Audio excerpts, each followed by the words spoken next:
Good evening, sir. Good evening. Sir, after so many mock tests, still my marks are low, not able to score above the cutoff. Okay, fine. Sir, I also face the same issue, and my friends also face the issue. Sir, what to do?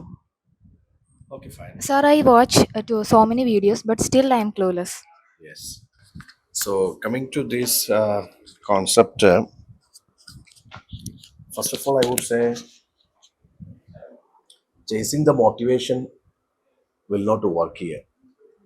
The fact is that every morning we wake up, നമ്മൾ എന്ത് ചെയ്യുന്നു കുറേ motivational വീഡിയോസോ motivational കോഡ്സോ കാര്യങ്ങളൊക്കെ കാണുന്നു. Yes, I will do it, ഡിസിഷനൊക്കെ എടുക്കുന്നു. പക്ഷെ ആ ദിവസവും കിടക്കാൻ നേരത്ത് ചിലപ്പോൾ ഒന്നും തന്നെ ചെയ്തിട്ടുണ്ടാവില്ല.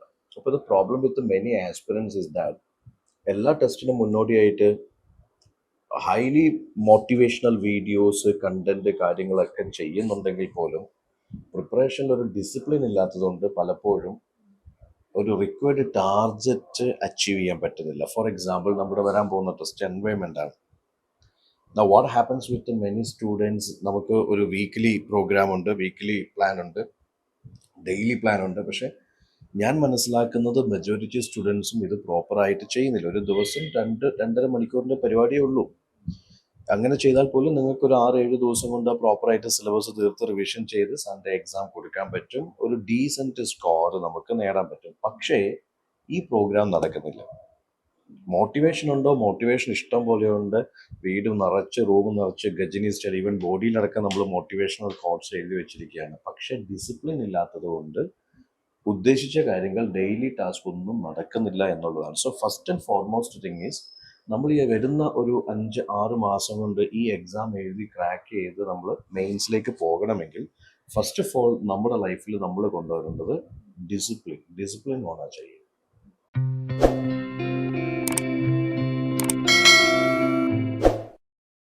ഒരു ഡെയിലി റുട്ടീൻ ഞാൻ പറഞ്ഞില്ലേ, ഇപ്പം നിങ്ങൾ എന്നോട് എനിക്ക് അയച്ചു തന്ന കുറേ കൺസേൺസിൽ ആദ്യത്തെ കാര്യം ഇതാണ്. എന്തുകൊണ്ട് എന്ന് ചോദിച്ചാൽ first important thing, set A discipline in the preparation track. ശരിയല്ലേ? ഡെയിലി ഒരു 1.5 മണിക്കൂർ അല്ലെങ്കിൽ ഡെയിലി ഒരു 1 മണിക്കൂർ കറണ്ട് അഫയേഴ്സിന് വേണ്ടി ഇൻവെസ്റ്റ് ചെയ്യും. എല്ലാ സബ്ജക്ട്സും ഒരു ദിവസം പഠിക്കണ്ട. ഒരു ദിവസം നിങ്ങൾ 2 സബ്ജക്റ്റ് പഠിച്ചാൽ മതി. അപ്പോൾ ആ ജി എസിന് വേണ്ടിയിട്ട് ഒരു 4 മണിക്കൂർ സെറ്റ് ചെയ്യും. വീണ്ടും എൻ സി ആർ ടി അതുമായിട്ട് കണക്ട് ചെയ്ത് എൻ സി ആർ ടീസ് നിങ്ങൾ റിവിഷൻ ചെയ്യുന്നുണ്ടാവാം. അപ്പോൾ obviously N C R T plus ആ ജി എസ് പോർഷൻസിന് വേണ്ടിയിട്ട് നമ്മളൊരു 4 അല്ലെങ്കിൽ ഒരു 5 മണിക്കൂർ നമ്മൾ സ്പെൻഡ് ചെയ്യുന്നു. പിന്നെ ഓപ്ഷന് വേണ്ടി നിങ്ങളൊരു 3 മണിക്കൂർ സ്പെൻഡ് ചെയ്യുന്നു. പിന്നെ ഈ പറയുന്ന സീസാറ്റ് വീക്ക് ആണെങ്കിൽ ഒരു 1.5 മണിക്കൂർ ഡെയിലി അതിന് സ്പെൻഡ് ചെയ്യുന്നു. ഇനി വീണ്ടും നിങ്ങൾ പ്രാക്ടീസിന് വേണ്ടിയിട്ട്, കാരണം പ്രാക്ടീസ് ഇല്ലാണ്ട് ഒന്നും അച്ചീവബിൾ അല്ല. നിങ്ങൾ ബുദ്ധിസം പഠിച്ചു, ജൈനിസം പഠിച്ചു, ഇതിനെ ഇന്റർ കണക്ട് ചെയ്ത് ക്വസ്റ്റ്യൻസ് ചോദിച്ചു കഴിഞ്ഞാൽ, ഡിഫറൻഷിയേറ്റ് ചെയ്ത് ക്വസ്റ്റ്യൻസ് ചോദിച്ചു കഴിഞ്ഞാൽ ചിലപ്പോൾ പറ്റുമോ? അല്ലെങ്കിൽ സെക്ട്, ഹീനയാന, മഹായാന, ഈ തേരവത അല്ലെങ്കിൽ ഈ വജ്രയാന ബുദ്ധിസം ഒക്കെ ചിലപ്പോൾ അതിൻ്റെ ഇൻഡിവിജ്വൽ ഫീച്ചേഴ്സ് നിങ്ങൾ പഠിച്ചിട്ടുണ്ടാവും. ഇന്റഗ്രേറ്റ് ചെയ്തിട്ടോ ഇന്റർ കണക്ട് ചെയ്തിട്ടോ നിങ്ങൾ പഠിച്ചിട്ടുണ്ടാവില്ല.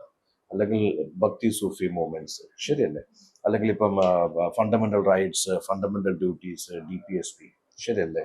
അല്ലെങ്കിൽ finance commission and GST council, ഇതെല്ലാം ഇൻഡിവിജ്വലി നിങ്ങൾക്കറിയാം. ഇതിനെ ക്ലബ് ചെയ്തൊരു ക്വസ്റ്റ്യൻ ചോദിച്ചാൽ നിങ്ങൾ കൺഫ്യൂസ്ഡ് ആണ്. അപ്പോൾ അങ്ങനത്തെ ഒരു ചാർട്ടോ ടെംപ്ലേറ്റ്സോ നമ്മൾ പ്രിപ്പറേഷൻ ഇതൊന്നും നമ്മൾ ചെയ്യുന്നില്ലെന്നുള്ളതാണ് റിയാലിറ്റി. അപ്പോൾ ശരിക്കും വേണ്ടത് UPSC കഴിഞ്ഞ ഒരു 10 വർഷം 15 വർഷം ചോദിച്ചിരിക്കുന്ന ക്വസ്റ്റ്യൻസ് എന്ന് പറഞ്ഞാൽ ടോപ്പിക് അല്ല, how they asked in the exam. History, economy, geography, polity, environment, നിങ്ങൾക്ക് ഒരുപാട് സബ്ജക്ട് എക്സ്പേർട്സ് ഉണ്ട്, ശരിയല്ലേ? ഓരോ സബ്ജക്റ്റിലും ഒരു എക്സ്പെർട്ട് ഫാക്കൽറ്റി നിങ്ങളെ സപ്പോർട്ട് ചെയ്യുന്നുണ്ട്. അദ്ദേഹത്തോട് ചോദിച്ച് സമയം കണ്ടെത്തി ഇരുന്ന് എങ്ങനെയാണ് ഈ ക്വസ്റ്റ്യൻസ് ഫ്രെയിം ചെയ്യുന്നത്, എങ്ങനെയാണ് ഈ പറഞ്ഞ സബ്ജക്ട്സ് ടോപ്പിക്സിൽ നിന്ന് UPSC ക്വസ്റ്റ്യൻസ് ഉണ്ടാക്കുന്നത്, അതിനെക്കുറിച്ച് കൃത്യമായ ഒരു പിക്ചർ ഉണ്ടാക്കി UPSC എക്സാം പാറ്റേണിൽ നിങ്ങൾ പ്രിപ്പയർ ചെയ്യണം. വെറുതെ റാൻഡമായിട്ട് വായിച്ചു പോയാൽ ഈ എക്സാം നമുക്ക് ക്രാക്ക് ചെയ്യാനാവത്തില്ല, ശരിയല്ലേ? പിന്നെ നിങ്ങൾ എനിക്ക് അയച്ചിരിക്കുന്നതിൽ യുനോ ഒരു വലിയൊരു ഇഷ്യൂ പറഞ്ഞിരിക്കുന്ന സംഭവം എന്ന് വെച്ച് കഴിഞ്ഞാൽ സമയം തികയുന്നില്ലെന്നുള്ളതാണ്. ആണോ? യെസ്, സമയം തികയുന്നില്ല, അതൊരു പ്രശ്നമാണ്. സമയം തികയാത്തതിന്റെ കാരണം എന്തായിരിക്കും? വൈ യു തിങ്ക് സമയം തികയുന്നില്ല എന്നുള്ളതിന്റെ ഒരു റീസൺ? പ്രാക്ടീസ് കുറവായുണ്ട്. പ്രാക്ടീസ് കുറവാണ്. യെസ്, അതും ഈ പറഞ്ഞതുപോലെ നിങ്ങൾ നോക്കൂ, ഇവിടെ ഇപ്പം I think that there is വായിച്ചു പോകുന്നുണ്ട് പക്ഷെ ഫിനിഷ് ചെയ്യാൻ പറ്റുന്നില്ല, ശരിയല്ലേ? നിങ്ങൾ വായിച്ചു പോകുന്നുണ്ട്, ഫിനിഷ് ചെയ്യാൻ പറ്റുന്നില്ല. പിന്നെ പറഞ്ഞിരിക്കുന്ന ഒരു പോയിന്റ് എന്ന് വെച്ച് കഴിഞ്ഞാൽ ഒരു ദിവസം ഒരുപാട് സബ്ജക്ട്സ് വായിക്കുന്നു. പിന്നെ നിങ്ങളൊരു കൺസേൺ പറഞ്ഞിരിക്കുന്നത് നോട്ട് മേക്കിംഗ് കംപ്ലീറ്റ് ആവുന്നില്ല. പിന്നെ ഒരു കൺസേൺ പറഞ്ഞിരിക്കുന്നത് ഫാക്റ്റ് മറന്നു പോകുന്നു. ശരിയല്ലേ? ഫാക്റ്റ്. അപ്പൊ ഇതിനൊക്കെ ഒരുപാട് സൊല്യൂഷൻസ് ഉണ്ട്. ഇപ്പൊ ആദ്യം തൊട്ട് തന്നെ തുടങ്ങുകയാണെങ്കിൽ നിങ്ങളിപ്പോ ഈ പറഞ്ഞിരിക്കുന്ന ഒരു കോൺസെപ്റ്റ് ഉണ്ടല്ലോ, എന്താ പറയുക, ഫിനിഷ് ചെയ്യാൻ പറ്റുന്നില്ല എന്നൊരു കോൺസെപ്റ്റ്. അപ്പൊ നിങ്ങൾ ഇവിടെ കുട്ടികൾക്കുള്ള ഏറ്റവും വലിയൊരു പ്രശ്നം എന്ന് വെച്ചാൽ ഇപ്പം എത്രത്തോളം പേജസ് വായിച്ച് തീർക്കാൻ പറ്റുമോ അതിൽ ഫോക്കസ്ഡ് ആണ്. There in A marathon to finish the number of pages. ഇനി നിങ്ങൾ ആലോചിച്ച് നോക്കൂ, നിങ്ങൾ 100 പേജ് ഫിനിഷ് ചെയ്താലും നിങ്ങളുടെ റിട്ടൻഷൻ കപ്പാസിറ്റി വളരെ ലിമിറ്റഡ് ആണ്. ശരിയല്ലേ? നമ്മുടെ ഒരു ഹ്യൂമൻ ബ്രെയിനിന് ഒരു ലിമിറ്റ് ഉണ്ട്. ശരിയല്ലേ? ഈ ലോകത്തുള്ള സർവത്ര സാധനങ്ങൾ വായിച്ചിട്ട് അതെല്ലാം ഓർത്ത് വെക്കുക എന്ന് പറഞ്ഞാൽ ആരെ കൊണ്ടും പോസിബിൾ അല്ല. ഹ്യൂമനെ കൊണ്ട് പോസിബിൾ അല്ല. അപ്പൊ ഇവിടെ നിങ്ങളുടെ ഒരു സ്ട്രാറ്റജി 100 പേജ് വായിക്കാനുള്ള ത്വരയേക്കാൾ ഉപരി, ഇപ്പൊ ലക്ഷ്മികാന്ത് നിങ്ങൾ വായിക്കുന്നു, 100 പേജ് വായിച്ച് തീർക്കുക എന്നൊരു ടാസ്കിനേക്കാൾ ഉപരി ഒരു ദിവസം നിങ്ങൾ 20 പേജ് ഫിനിഷ് ചെയ്യുന്നുള്ളെങ്കിലും ദാറ്റ് ഈസ് സൂപ്പർ ഫൈൻ. ഇപ്പൊ 20 വായിച്ച് നിങ്ങൾക്ക് കൂടുതൽ മെമ്മറൈസ് ചെയ്യാനോ അല്ലെങ്കിൽ കൂടുതൽ ഓർത്തെടുക്കാനോ അല്ലെങ്കിൽ അത് എക്സാമിലേക്ക് നിങ്ങൾക്ക് അപ്ലൈ ചെയ്യാനോ പറ്റുന്നുണ്ടെങ്കിൽ അതാണ് ബെസ്റ്റ്. 100 പേജ് നിങ്ങൾ വായിച്ചു, ഒറ്റ സ്ട്രെച്ചിൽ നിങ്ങൾ വായിച്ചു തീർത്തു, ഒന്നും ഓർമ്മയില്ല, വീണ്ടും 100 പേജ് ഇരുന്ന് വായിക്കുമല്ലേ ചെയ്യുന്നത്? മണ്ടൻ ഐഡിയ ആണ്. അപ്പൊ ഇൻസ്റ്റെഡ് ഓഫ് ദാറ്റ്, അത് ലക്ഷ്മികാന്ത് ആയിക്കോട്ടെ, ഡി ഡി ബസു ആയിക്കോട്ടെ, ആർ എസ് ശർമ്മ ആയിക്കോട്ടെ, ഈ പറയുന്ന what is called Ramesh Singh ആയിക്കോട്ടെ, any books, anything you read, make sure that yes വളരെ ക്ലിയർ ആയിട്ട് കോൺസെപ്ച്വലി നിങ്ങളത് മനസ്സിലാക്കി പഠിക്കുന്നു എന്ന് ഉറപ്പുവരുത്തും. ശരിയല്ലേ? ഓരോ കോൺസെപ്റ്റ്സും വായിച്ച് പഠിച്ച് മനസ്സിലാക്കി പോകുമ്പോൾ അതിന്റെ ഷോർട്ട് നോട്ട്സ് നിങ്ങൾ പ്രിപ്പയർ ചെയ്ത് തന്നെ പോകും. പഠിച്ചതിന് ശേഷം വീണ്ടും നോട്ട് ഉണ്ടാക്കാൻ വേണ്ടി വീണ്ടും രണ്ടാമത് വായിക്കുന്നു, ഇനി അത് ക്വസ്റ്റ്യൻസ് പ്രാക്ടീസ് ചെയ്യാൻ വേണ്ടി വീണ്ടും വായിക്കുന്നു. I don't think it's waste of time. ഈ ഒരേ സമയത്ത് തന്നെ അതിന്റെ ആപ്ലിക്കേഷനും കൂടി നടന്നു പോട്ടെ. That would be much better. പിന്നെ പറഞ്ഞിരിക്കുന്ന ഒരു പ്രശ്നം എന്ന് വെച്ചാൽ ഈ പറഞ്ഞ വാട്ട് ഈസ് കോൾഡ്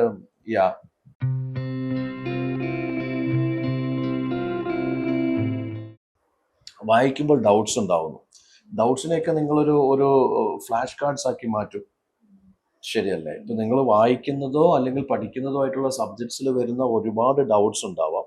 അതൊക്കെ നിങ്ങൾ ആ ഡൗട്ട് എന്താണ് നിങ്ങൾ കൺസേൺ പേഴ്സൺസിനോട് ചോദിച്ച് അല്ലെങ്കിൽ വായിച്ച് നിങ്ങൾക്കുള്ള ഡൗട്ട്സ് ഒക്കെ ഒരു ഫ്ലാഷ് കാർഡ് ആയിട്ട് അല്ലെങ്കിൽ ഒരു സ്റ്റിക്കി നോട്ട്സ് ആയിട്ട് പ്രിപ്പയർ ചെയ്ത് നിങ്ങളുടെ റൂമിലോ അല്ലെങ്കിൽ നിങ്ങളുടെ ടേബിളിലോ അല്ലെങ്കിൽ നിങ്ങൾ എവിടെയാണോ നിങ്ങൾക്ക് വിസിബിലിറ്റി ഉള്ളത് അവിടെയൊക്കെ ഒട്ടിച്ചു വെക്കുക. അത് പല തവണ വായിച്ച് കേട്ട് നിങ്ങൾ ആ ടോപ്പിക്സ് ക്ലിയർ ചെയ്തോളൂ. മനസ്സിലായോ? It's not like a rocket science, it's the easy thing which you can apply in your daily life. ശരിയല്ലേ? പിന്നെ പറഞ്ഞിരിക്കുന്നത് ഫാക്ട് മറന്നു പോകുന്നതിൻ്റെയൊക്കെ ഏറ്റവും നല്ലൊരു സൊല്യൂഷൻ എന്ന് പറയുന്നത് മറന്നു പൊയ്ക്കോട്ടെ. That is no problem at all. ഇപ്പൊ ഈ ടെസ്റ്റില് മാർക്കിന്റെ കാര്യം നിങ്ങൾ പറഞ്ഞു, മാർക്ക് വറീഡ് ആയിട്ട് നിങ്ങൾ ഒരിക്കലും ടെസ്റ്റിനെ അപ്രോച്ച് ചെയ്യരുത്. പിന്നെ ഒരു റിവേഴ്സ് ലേണിംഗ് അപ്രോച്ച് ഉണ്ടല്ലോ, നമ്മൾ ആദ്യം നിങ്ങൾ ക്വസ്റ്റ്യൻസ് ചെയ്യൂ, എന്നിട്ട് തെറ്റിക്കൂ, എന്നിട്ട് ആ ഫാക്ട് പഠിക്കൂ. ഇപ്പൊ പ്രോബ്ലം എന്താണെന്ന് വെച്ചാൽ പല കുട്ടികളും പറയുന്നത്, സാർ ഞാൻ പഠിച്ചു കഴിഞ്ഞിട്ടില്ല, ഞാൻ പഠിച്ചു കഴിഞ്ഞതിന് ശേഷം ടെസ്റ്റ് എടുക്കുക. യാർ, അത് പോസിബിൾ അല്ല. നിങ്ങൾ ഇപ്പൊ നടക്കുന്ന സൺഡേസിൽ നടക്കുന്ന ടെസ്റ്റുകൾ, ആ 100 ക്വസ്റ്റ്യൻസിന്റെ ടെസ്റ്റുകൾ എടുത്തുകൊണ്ടേയിരിക്കും. ടെസ്റ്റുകൾ കണ്ടിന്യൂസ്ലി പ്രാക്ടീസ് ചെയ്യൂ. ഓക്കെ, ഒരു 25 നിങ്ങൾ ശരിയാക്കും, 75 തെറ്റിക്കും. ഈ 75 എന്തുകൊണ്ട് തെറ്റിന്റെ ഒരു പ്രോപ്പർ അനാലിസിസ് നടത്തി പോകും. അവിടെ നിങ്ങൾ കോൺസെപ്റ്റ്സ് പഠിക്കും. അങ്ങനെ പഠിക്കുന്ന കോൺസെപ്റ്റ്സ് ജന്മത്തിൽ നിങ്ങൾ മറക്കത്തില്ല. ശരിയല്ലേ? That is something. നമ്മളിപ്പോ ചെറുപ്പത്തിൽ ഒരുപാട് നടക്കാൻ ശ്രമിച്ച് വീണ് കാലുമുറിയും കൈമുറിയും, ആ വേദന obviously that can be the എന്താ പറയാ, ഈ ഹോർലിക്സും ബൂസ്റ്റൊക്കെ ആയിട്ട് മാറുന്ന ആ ഒരു എലമെന്റ് ആയിരിക്കും. അല്ലെങ്കിൽ നമ്മളെ പിച്ച വെച്ച് നടക്കാൻ സഹായിക്കുന്നത് ഈ വീഴ്ചകളായിരിക്കും.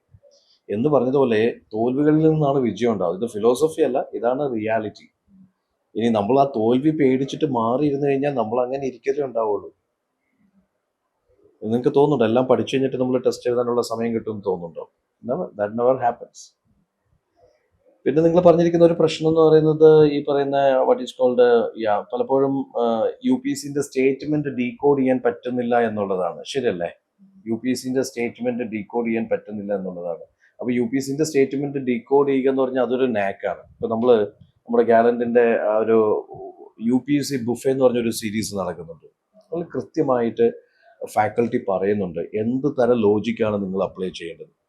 ഓരോ സബ്ജക്റ്റിലും ഓരോ ടോപ്പിക്കിലും അല്ലെങ്കിൽ ഓരോ സോർട്ട് ഓഫ് ക്വസ്റ്റ്യൻസിലും എങ്ങനെയാണ് ചിന്തിക്കേണ്ടത്, എന്ത് ചിന്തിക്കേണ്ടതെന്നൊക്കെ കൃത്യമായിട്ട് പറയുന്നുണ്ട്. അപ്പൊ actually U P S C ചിന്തിക്കുന്ന ഒരു സ്റ്റൈൽ എന്താണ്, അല്ലെങ്കിൽ യു പി എസ് സിന്റെ ഒരു തോട്ട് പ്രോസസ്സ് എന്താണ്, അത് നമ്മുടെ തോട്ട് പ്രോസസ്സിൽ നിന്ന് എത്രത്തോളം ദൂരെ മാറി നിൽക്കുന്നു, ഇതിനെ ഒന്ന് നമ്മൾ അടുപ്പിക്കാൻ ശ്രമിക്കണം. യു പി എസിന്റെ ഒരു തോട്ട് പ്രോസസ്സിലേക്ക് നമ്മൾ എത്തണം. അങ്ങനെ എത്തിക്കഴിയുമ്പോൾ മെജോറിറ്റി ക്വസ്റ്റ്യൻസും ആൻസറബിൾ ആണ്. പിന്നെ നമ്മുടെ കെയർലെസ്നെസ് കൊണ്ട് എത്രയോ എണ്ണം തെറ്റിക്കുന്നു. ഇപ്പൊ which of the following is not correct regarding this particular ഒരു സംഭവമായിരിക്കാം. ഈ നോട്ട് എന്നുള്ള സാധനം നമ്മൾ ആൻസർ ചെയ്യുമ്പോൾ മറന്നുപോകും, എന്നിട്ട് കറക്റ്റ് പോലെ നമ്മൾ പിക്ക് ചെയ്യും.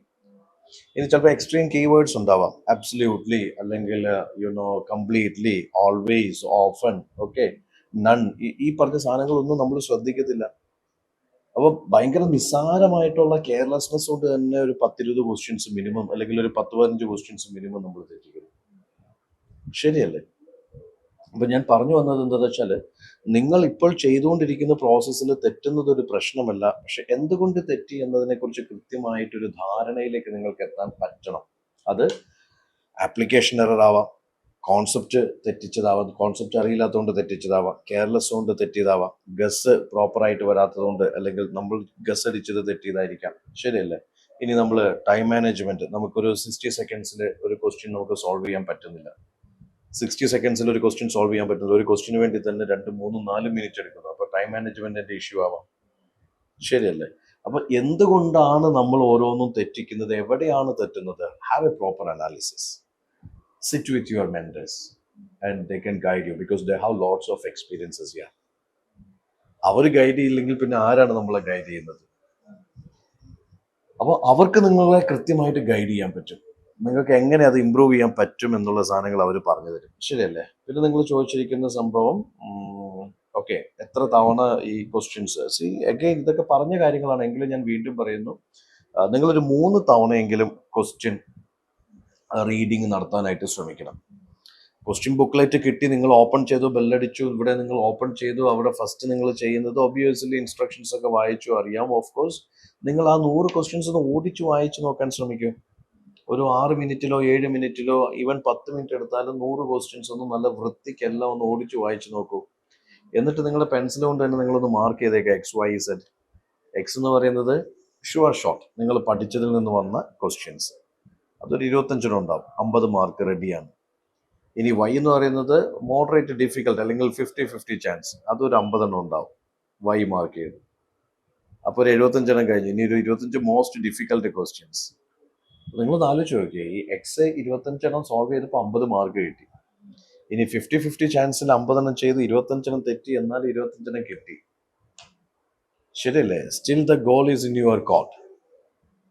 അപ്പോൾ ഒരു പ്രോപ്പർ കാൽക്കുലേഷനോട് കൂടിയിട്ട് നിങ്ങൾ പേപ്പറിനെ അപ്രോച്ച് ചെയ്ത് കഴിഞ്ഞാൽ എനിക്ക് തോന്നുന്നു still there is higher chances of scoring better in your mock test.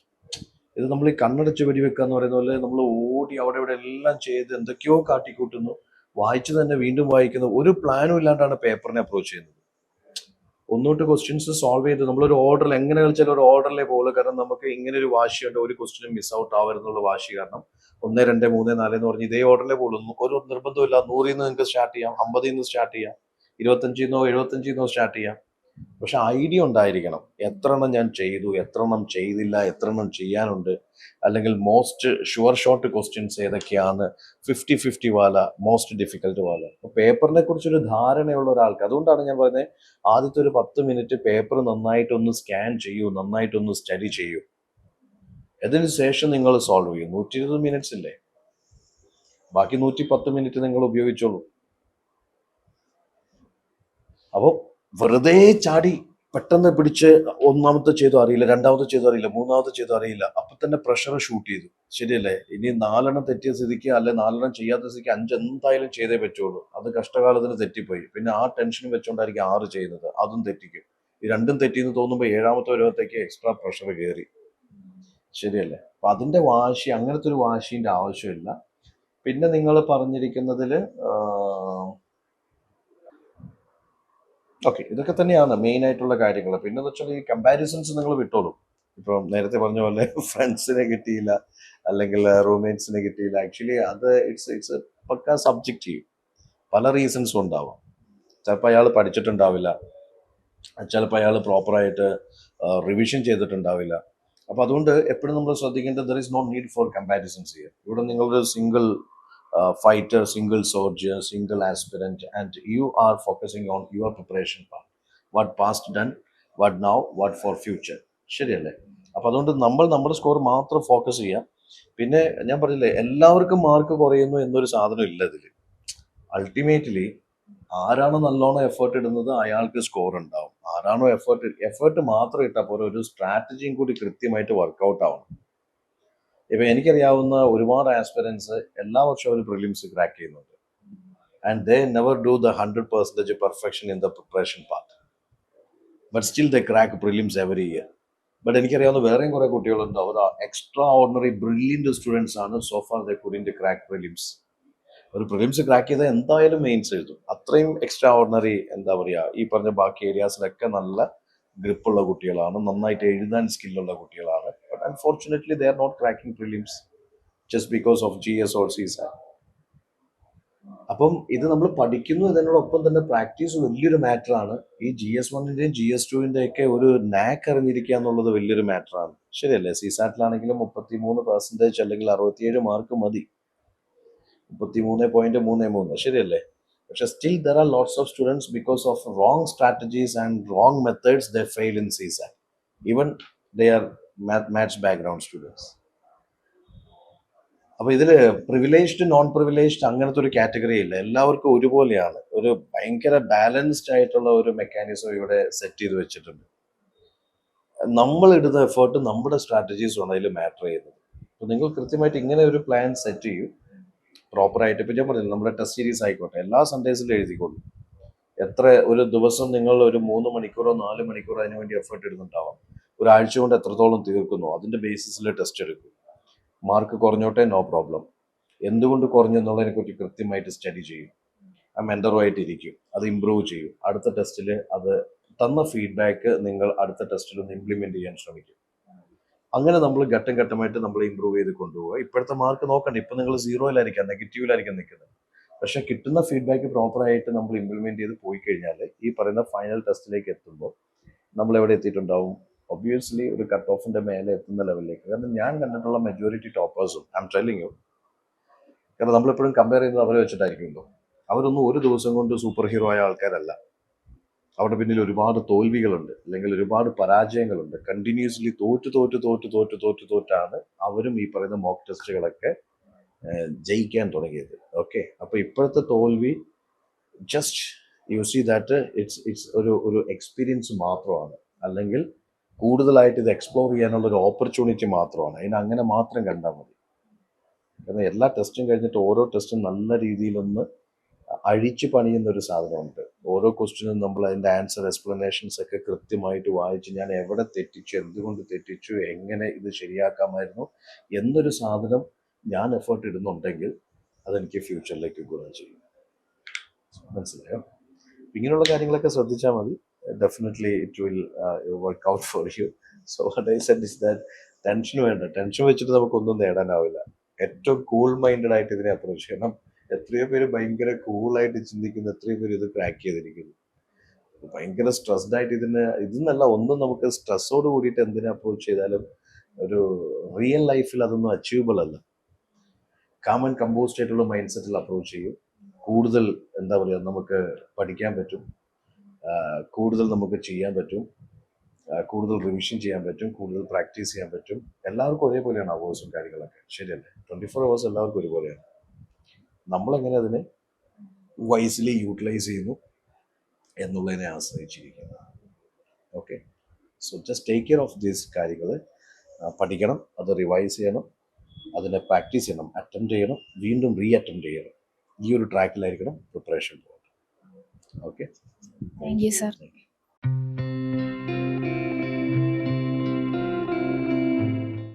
Gallant IAS, chasing your passion to ace.